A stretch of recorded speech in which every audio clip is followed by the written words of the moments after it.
নমস্কার বন্ধুরা, আশা করি প্রত্যেকে সবাই ভালো আছো। তো এই মুহূর্তে সবথেকে বড় খবর যেটা হচ্ছে কিনা, পাসপোর্ট আর নাগরিকত্বের প্রমাণ নয়। হ্যাঁ, কেন্দ্রীয় সরকারের নতুন ঘোষণা অনুযায়ী পাসপোর্ট আর নাগরিকত্বের প্রমাণ নয়। তাহলে এখান থেকে সবথেকে বড় প্রশ্ন উঠে যায়, তাহলে নাগরিকত্বের প্রমাণ কি, বা নাগরিক তাহলে কারা? ভিডিওটা শেষ পর্যন্ত দেখতে হবে। সম্পূর্ণ বিশ্লেষণ রয়েছে এই ভিডিওতে, তাই শেষ পর্যন্ত দেখো এবং নিজের মূল্যবান বক্তব্য অবশ্যই জানাও। ভিডিও শুরু করার আগে প্রথমে যেটা বলতে হবে, আমাদের এডুনলেজের পক্ষ থেকে মেগা ইনঅগারাল অফার চলছে এখনো পর্যন্ত। এখানে এই মুহূর্তে যে সমস্ত অফারগুলো তোমরা পাবে, WBCS ফাউন্ডেশন ব্যাচের জন্য এই মুহূর্তে অফার প্রাইস 2199, গ্রাম পঞ্চায়েতের ব্যাচের জন্যে অফার প্রাইস 699, পিএসসি মিসলেনিয়াস প্রিলিমসের জন্য অফার প্রাইস 999 এবং মিশন বেঙ্গল মহাপ্যাকের অফার প্রাইস চলছে 2999 টাকায়, একদম সীমিত সময়ের জন্যে। আর কিন্তু বেশি দেরি নেই বা বেশি দিন নেই যতদিন এই অফারটা থাকবে। তাই তাড়াতাড়ি যারা এডুনলেজের সঙ্গে যুক্ত হতে চাইছো, নিজের প্রিপারেশনকে আরও বেশি করে বুস্ট আপ করতে চাইছো, তারা যে কোনো একটা ব্যাচ নাও, সাবস্ক্রাইব করো এবং লাইভ ক্লাস জয়েন করো। শুরু করব আজকের আমাদের বিতর্ক, যে বিতর্কটা নিয়ে যে পাসপোর্ট নাগরিকত্বের প্রমাণ না প্রমাণ নয়। সম্প্রতি কেন্দ্রীয় সরকারের পক্ষ থেকে জানানো হয়েছে যে পাসপোর্ট আর নাগরিকত্বের প্রমাণ নয়। এই হিসেবে বলতে গেলে যে খবরটা উঠে আসছে, সেখানে আমরা প্রথমেই দেখছি যে শুধুমাত্র নাগরিকরাই ভারতের পাসপোর্ট পান, কিন্তু পাসপোর্ট নাগরিকত্বের প্রমাণপত্র নয় বলে এবার জানিয়ে দিল বিদেশ মন্ত্রক। অর্থাৎ বিদেশ মন্ত্রকের তরফ থেকে এবারে পাসপোর্ট সেবা দিবস, যেটা কিনা এবারেরটা 14তম উদযাপন করা হচ্ছে, সেই সেবা দিবসে বলতে পারো তারা ঘোষণা করে যে পাসপোর্ট নাগরিকত্বের প্রমাণ নয়। বলা হয় পাসপোর্ট কেবলমাত্র একটা ট্রাভেল ডকুমেন্ট, অর্থাৎ ভ্রমণের নথি, নাগরিকত্বের প্রমাণ নয়। অর্থাৎ পাসপোর্ট হচ্ছে একটা ট্রাভেল ডকুমেন্ট, এটা একটা ভ্রমণের নথি, এটা কখনোই নাগরিকত্বের প্রমাণ নয়। কিন্তু কেন? আমরা তো এর আগে Aadhaar card, voter card, PAN card, ration card, এগুলো নাগরিকত্বের প্রমাণ নয় হিসেবে জেনেছি, কিন্তু SIR এর ক্ষেত্রে আমরা দেখেছিলাম যে পাসপোর্ট একটা উল্লেখযোগ্য পরিচয়পত্র হিসেবে কাউন্ট হয়েছে। কিন্তু এখন বলা হচ্ছে যে এটা কখনোই নাগরিকত্বের প্রমাণ নয়। নাগরিকত্বের প্রমাণ দিতে আর কি কি করতে হবে ভারতীয়দের উঠেছে প্রশ্ন। এমনকি সম্প্রতি SIRও যেখানে পাসপোর্টকে অন্যতম নথি হিসেবে তালিকাভুক্ত করা হয়েছিল, হঠাৎ করে এখন বাদ দেওয়া হয়েছে কেন, উঠছে প্রশ্ন। স্বাভাবিক ব্যাপার, তাই না? তাহলে তো আমাদের মনে প্রশ্ন আসবেই যে তাহলে আর কি ডকুমেন্ট দিলে প্রমাণ করা যাবে যে আমরা ভারতীয়, রাইট? তাহলে এই প্রশ্ন নিশ্চয়ই প্রত্যেকের মনে আসছে। পাসপোর্ট দপ্তর থেকে আর কি জানানো হয়েছে, বা বিদেশ মন্ত্রক থেকে আর কি জানানো হয়েছে? বলছে নতুন চিপ নির্ভর পাসপোর্ট, যেটা কিনা আমরা জানি গত বছর থেকে গভর্নমেন্ট অফ ইন্ডিয়ার এটা চালু করেছে, এটা সংগ্রহের জন্য এদিন নাগরিকদের উৎসাহিত করে বিদেশ মন্ত্রক। পৃথিবীর সর্বত্র চিপ নির্ভর পাসপোর্টের গ্রহণযোগ্যতা কত, জালিয়াতির ঝুঁকি কতটা কম বোঝানো হয় সেখানে।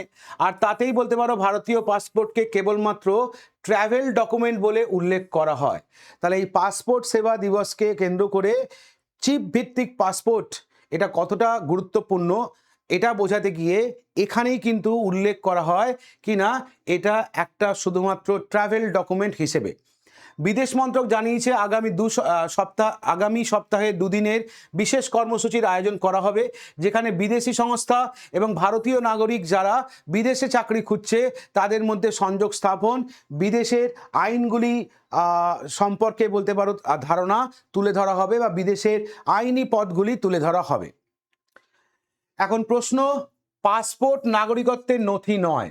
বুধবার সেই নিয়ে বিবৃতি দেয় বিদেশ মন্ত্রক, এবং বিদেশ মন্ত্রকের বিবৃতিতে যেটা উঠে আসে যে এটা একটা ভ্রমণের নথি, নাগরিকত্বের প্রমাণপত্র নয়।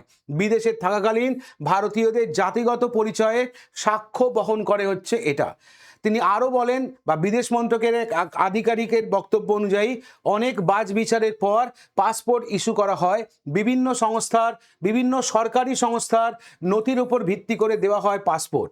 এখনো পর্যন্ত ভারতবর্ষে 1,47,00,000কে ই পাসপোর্ট ইস্যু করা হয়েছে বলেও জানিয়েছেন তিনি। গত বছরই আমাদের এখানে চিপ নির্ভর পাসপোর্টের সূচনা ঘটে। তাৎপর্যপূর্ণভাবে ভারতীয় পাসপোর্ট একটা বিশেষ বার্তা বহন করে যে সেটি ভারত সরকারের সম্পত্তি, অর্থাৎ ভারত সরকার যখন খুশি সেটা কিন্তু তোমার কাছ থেকে নিয়ে নিতে পারে। এটা সম্পূর্ণ ভারত সরকারের একটা সম্পত্তি বলে বিবেচিত হয়। পাসপোর্ট নাগরিকত্বের প্রমাণ হিসেবে গণ্য না করা নিয়ে বিতর্ক শুরু হয়েছে। সোশ্যাল মিডিয়া জুড়ে বলতে পারো বিভিন্ন বক্তব্য আসছে, বিভিন্ন রকম লোকের বক্তব্য আসছে।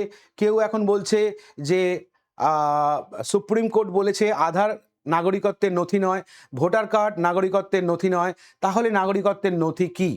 সম্প্রতি সরকারকে কটাক্ষ করেও বলতে পারো বিভিন্ন রকম বক্তব্য কিন্তু সোশ্যাল মিডিয়াতে আমরা দেখতে পাচ্ছি। সত্যিই তো মানুষ তো কনফিউজড, তাই না, যে আলটিমেট কোন নথিটা গ্রহণযোগ্য হবে। এত কিছু চাওয়া হয়েছে এসআইআর এর সময়, এত কিছু ভাবে নিজের নাম নথিভুক্ত করেছে মানুষজন ভোটার লিস্টে বা দেখতে পেয়েছে ভোটার লিস্টে, তারপর হঠাৎ করে এখন আবার পাসপোর্ট, যেটা কিনা একটা স্ট্রং ডকুমেন্ট হিসেবে কাউন্ট হতো, সেটা হঠাৎ করে কেন নাগরিকত্বের প্রমাণ নয় হিসেবে বলা হচ্ছে? এটাই সব থেকে বড় প্রশ্ন এখন। তাহলে নাগরিকত্বের প্রমাণ কি না, আমরা দেখতে পেলাম একটু আগে যেটা বলছিলাম যে এসআইআর ঘিরে গোটা দেশে জুড়ে যে পরিস্থিতি তৈরি হয়, যে বিভ্রান্তি ছড়ায়, তাতে বিতর্ক চরমে ওঠে। সেই শুনানি চলাকালীন সুপ্রিম কোর্ট জানায় যে আধার কার্ড নাগরিকত্বের পরিচয় নয়, সেটা পরিচয়পত্র হিসেবে গণ্য হবে। একইভাবে ভোটার পরিচয়পত্রকে বসবাসের পরিচয়পত্র হিসেবে উল্লেখ করা হয়। জানানো হয় ভোটার কার্ড থাকলেই কেউ নাগরিক হয়ে যাবে না। ফলে এদিনের ঘোষণায় নতুন করে প্রশ্ন উঠেছে, বিভ্রান্তি ছড়াচ্ছে। তাহলে যখন ভারতবর্ষে বিভিন্ন রাজ্যে যখন এসআইআরকে কেন্দ্র করে বলতে পারো চরম বিভ্রান্তি সৃষ্টি হয়েছিল, তখন সুপ্রিম কোর্টের পক্ষ থেকে জানানো হয়েছিল যে ভোটার কার্ড থাকলেই যে তুমি ভারতীয় নাগরিক সেটা কিন্তু নয়। ভোটার কার্ড মানে হচ্ছে তোমার বসবাসের পরিচয়পত্র, সেটা তুমি সেই জায়গায় বসবাস করো বা করেছো বা তোমার পূর্বপুরুষরা করতো, তার পরিচয়পত্র হচ্ছে ভোটার কার্ড। আর আধার কার্ড নাগরিকত্বের পরিচয় নয়, সেটা শুধুমাত্র কি না পরিচয়পত্র হিসেবে গণ্য হবে। তোমার পরিচয়পত্র, তোমার নাগরিকত্বের পরিচয়পত্র নয়, তোমার পরিচয়পত্র হিসেবে কাউন্টেড হবে। আবার এখন নতুন করে উঠে আসছে কি না পাসপোর্টও বলতে পারো কিন্তু তোমার নাগরিকত্বের প্রমাণ নয়। তাহলে নাগরিকত্ব প্রমাণ করতে গেলে কি কি জিনিস থাকা দরকার বা কারা নাগরিক বলে গণ্য করা হবে? তিনটে উপায়। নাম্বার 1, ভারতীয় নাগরিকত্ব আইন অনুযায়ী 1950 সালে 26শে জানুয়ারি থেকে 1987 সালে 1 জুলাই পর্যন্ত ভারতে জন্মগ্রহণকারী মানুষ জন্মসূত্রে ভারতীয় নাগরিক। দ্বিতীয়, 1987 সালের 1 জুলাই থেকে 2004 সালের 3রা ডিসেম্বরের মধ্যে যারা জন্মগ্রহণ করেছেন তাদের মা বা বাবার মধ্যে অন্তত একজনকে ভারতের নাগরিক হতে হবে। আর তৃতীয়, 2004 সালের 3রা ডিসেম্বরের পর যারা জন্মেছেন তাদের মা বাবার দুজনকেই অথবা একজনকে ভারতের নাগরিক হতে হবে। এক্ষেত্রে একজন যদি বেআইনি অনুপ্রবেশকারী হয় তাহলেও কিন্তু চলবে না। তাহলে তিনটে পন্থা আছে বা বলতে পারো তিনটেই এই পয়েন্টের ভিত্তিতে নাগরিকত্ব প্রমাণিত হবে। প্রথমত, ভারতীয় নাগরিকত্ব আইন অনুযায়ী 1950 সালের 26শে জানুয়ারি থেকে 1987 সালের 1 জুলাই পর্যন্ত ভারতে যারা জন্মগ্রহণ করেছে, 1950 থেকে 1987 মধ্যে যারা ভারতবর্ষে জন্মগ্রহণ করেছে তারা জন্মসূত্রে নাগরিক হিসেবে গণ্য হবে। দ্বিতীয়ত কি না 1987 সালের 1 জুলাই থেকে 2004 সালের 3রা ডিসেম্বর পর্যন্ত এর মধ্যে যারা ভারতবর্ষে জন্মগ্রহণ করেছে তাদের বাবা মার মধ্যে যে কোনো একজনকে ভারতীয় নাগরিক হতে হবে। আর তৃতীয় কিনা 2004 সালে 3রা ডিসেম্বরের পর যারা জন্মেছে তাদের মা বাবার দুজনকেই অথবা একজনকে ভারতীয় নাগরিক হতে হবে। তবে মনে রাখতে হবে এই দুজনার মধ্যে একজন যদি অনুপ্রবেশকারী হয় তাহলে কিন্তু হবে না। হলো। তাহলে ভারতীয় নাগরিকত্ব আইন কি বলছে না, এই 3টে পয়েন্ট বলছে যার বেসিসে আমরা নিজেদেরকে ভারতীয় হিসেবে তুলে ধরতে পারি। তাহলে এতদিন পর্যন্ত আমরা যেটা জানতাম যে পাসপোর্ট নাগরিকত্বের একটা স্ট্রং ডকুমেন্ট, সেটা আজকের পর থেকে কিন্তু ক্যান্সেল, বা বলতে পারো আজকের ঘোষণা, সরকারি ঘোষণার পর থেকে আর গ্রহণ হচ্ছে না। পাসপোর্ট অফিস বা বলতে পারো বিদেশ দপ্তর থেকে পরিষ্কার জানিয়ে দেওয়া হয়েছে যে ওটা একটা ট্রাভেল ডকুমেন্ট, কখনো তোমার নাগরিকত্বের প্রমাণ নয়। কেমন লাগলো ভিডিওটা অবশ্যই কমেন্ট করে জানাবে। নতুন নতুন তথ্য, নতুন নতুন আপডেট নিয়ে আমরা হাজির থাকবো এডু নলেজ চ্যানেলে, তাই দেখতে থাকো এডু নলেজ চ্যানেল, সঙ্গে থাকো। Thank you.